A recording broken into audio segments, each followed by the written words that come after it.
Hello मेरे Pareto family, कैसे हो आप लोग। आशा करते हो आप लोग ठीक होंगे। तो अभी तक आपने सोल्यूबिलिटी के बारे में पढ़ा था। आपके लिए सॉल्यूशन चैप्टर लेके आए थे, क्लास 12 का सेकंड चैप्टर है, सेकंड यूनिट है। उसमें आपने पढ़ा था solubility of a gas in liquid के बारे में। उसकी प्रॉपर्टीज़ पढ़ी थी, टेम्परेचर पे क्या इफेक्ट पड़ेगा और आपका प्रेशर पे क्या इफेक्ट पड़ेगा, सोल्यूबिलिटी इंक्रीज होगी डिक्रीज होगी, वो आपको लास्ट वीडियो में अपडेट दे दिया गया था। आज बात करेंगे हेनरी लॉ के बारे में। हेनरी लॉ और उसकी एप्लीकेशंस के बारे में आज बात करते हैं। तो चलिए वीडियो स्टार्ट करते हैं आज। तो क्या बोल रहा है कि इस डेफिनेशन क्या बोल रही है, we gave a quantitative relationship between the solubility of a gas in a solvent and pressure. हमें एक क्वांटिटेटिव रिलेशनशिप मिलता है किस किस के बीच में, सोल्युबिलिटी ऑफ गैस के बीच में जो कि सॉल्वेंट है, और प्रेशर के बीच में एक रिलेशनशिप मिलता है। ठीक है, तो चलिए इसकी नेक्स्ट जो डेफिनेशन है वो देखिए, शुरू करते हैं। क्या बोल रहा है, एट कॉन्स्टेंट टेम्परेचर, जब क्या है टेम्परेचर कॉन्स्टेंट है, solubility of a gas in liquid is directly proportional to the pressure of a gas. भाई सोल्युबिलिटी है, जो गैस की सोल्युबिलिटी है वो किसके डायरेक्टली प्रोपोर्शनल रहेगी, आपके प्रेशर के डायरेक्टली प्रोपोर्शनल रहेगी। ठीक है, जो कि above the liquid is called Henry law.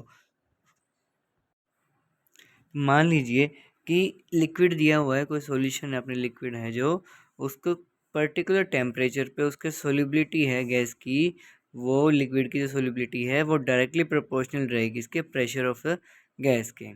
ठीक है, और में देख लीजिए इसकी जो डेफिनेशन है कि the mass of a gas dissolve in A given volume of the liquid.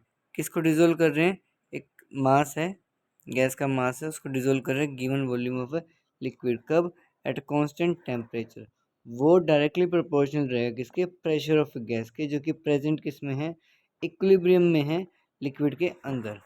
ठीक है, दोबारा देख लीजिए कि the mass of A gas dissolve in A given volume, दिए हुए वॉल्यूम में जो है गैस का मास डिजोल्व किया जा रहा है लिक्विड के अंदर। कब, एट कांस्टेंट टेम्परेचर पे।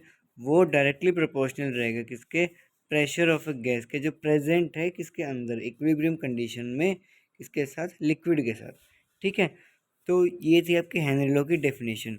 तो एम इज डायरेक्टली प्रोपोर्शनल किसके रहेगा, पी के। यहाँ पे के क्या है, इक्विलिब्रियम डायरेक्टली प्रोपोर्शनलिटी कांस्टेंट है, वो किस डिनोट किया है यहाँ पे, के से डिनोट किया है। इक्विलिब्रियम नहीं है ये डायरेक्टली प्रोपोर्शनल कांस्टेंट है। एम क्या है, mass of the gas, P pressure of the gas, K है constant of a proportionality where value depend upon the nature of the gas and nature of a solvent and the temperature. मतलब कि ये जो है कि depend करेगा किस किस पे, value of depend the nature of the gas, gas के नेचर पर डिपेंड करेगा, सॉल्वेंट पे डिपेंड करेगा, और किस पे डिपेंड करेगा, ये टेम्परेचर पे डिपेंड करेगा ये। ठीक है, आगे देखिए बात करते हैं इसी के बारे में।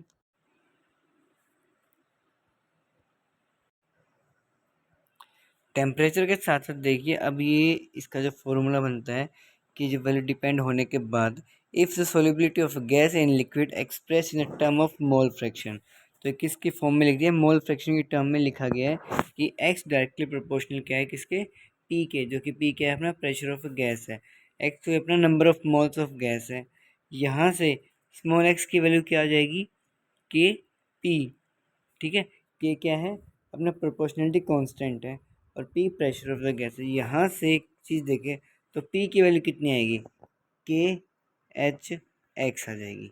ठीक है, और यहाँ से अगर 1/k इज इक्वल टू क्या आ जाएगा, के आपका एच आ जाएगा, जो कि के एच क्या है, हेनरी लॉ कांस्टेंट है।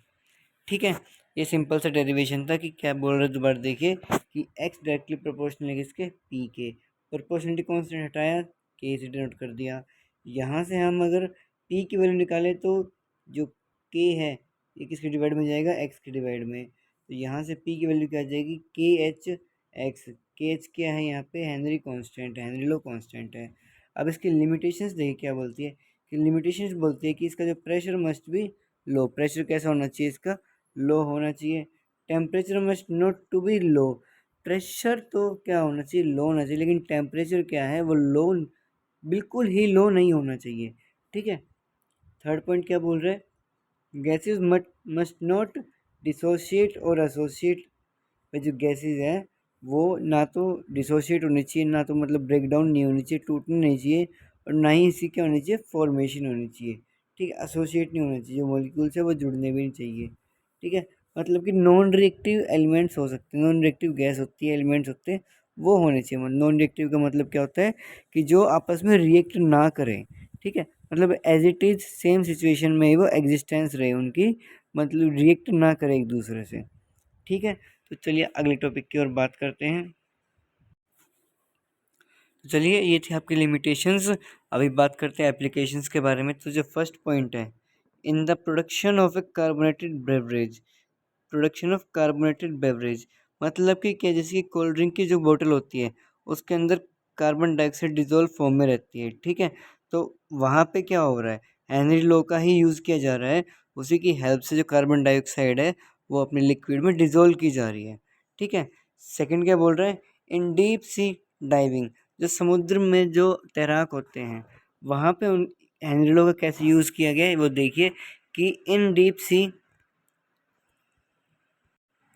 O2 and to dissolve in blood.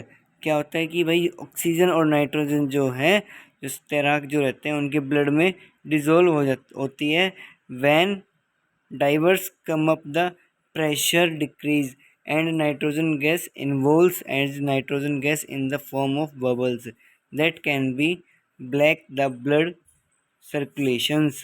क्या बोल रहा है कि मान लीजिए नाइट्रोजन और ऑक्सीजन क्या है, उनके ब्लड में मिक्स है ना। ठीक है, और जैसे ही वो ऊपर की साइड आते हैं, मतलब समुद्र तल से सरफेस पे आते हैं, तो क्या होता है कि वो अपने उनका ब्लड सर्कुलेशंस भी काफ़ी तेज़ी से क्या हो सकता है, इंक्रीज होता है या फिर वो डिक्रीज होता है, मतलब कुछ ना कुछ उसमें चेंज आता है। ठीक है, एक तरह से देखा जाए वो प्रेशर क्या हो रहा है वहाँ पे, डिक्रीज हो रहा है ना। भाई प्रेशर क्यों डिक्रीज हो रहा है, क्योंकि वहाँ पे नाइट्रोजन जो गैस है वो मिक्स हो चुकी है, और एक तरह से वो अपने शरीर से बबल्स की फॉर्म में क्या है, वो बाहर निकल रही है। किस फॉर्म में निकल रही है, बबल्स की फॉर्म में निकल रही है। तो इसलिए ये सभी किस चीज़ का यूज़ किया जाता है वहाँ पे, हेनरी लो का यूज़ किया जाता है। ठीक है, दोबारा देख लीजिए सेकंड पॉइंट, कि डीप सी डाइविंग वाले केस में कि जो समुद्र में जो होते हैं डाइवर्स जो रहते हैं, ऑक्सीजन और नाइट्रोजन जो है डिजोल्व रहती है उनके ब्लड में। When divers come up the pressure decrease, या ये बोल सकते हो कि अगर वो सरफेस पे एरिया पे आते हैं समुद्र में, तो प्रेशर क्या होता है उनका, डिक्रीज हो जाता है। क्यों, and nitrogen involves as nitrogen gas, nitrogen जो है किसी फॉर्म में रहती है, नाइट्रोजन गैस में, इन द फॉर्म ऑफ बबल्स, जो कि बबल्स की फॉर्म में रहती है, that can be black the blood circulation. क्या कह सकते हैं कि इसमें जो बैक करते हैं, बैंड हो जाता है, सर्कुलेशन जो है वो क्या होता है उनका, बैंड हो जाता है, मतलब प्रॉपर तरीके से ये उनका ब्लड है सर्कुलेट नहीं कर पाता उनकी बॉडी में।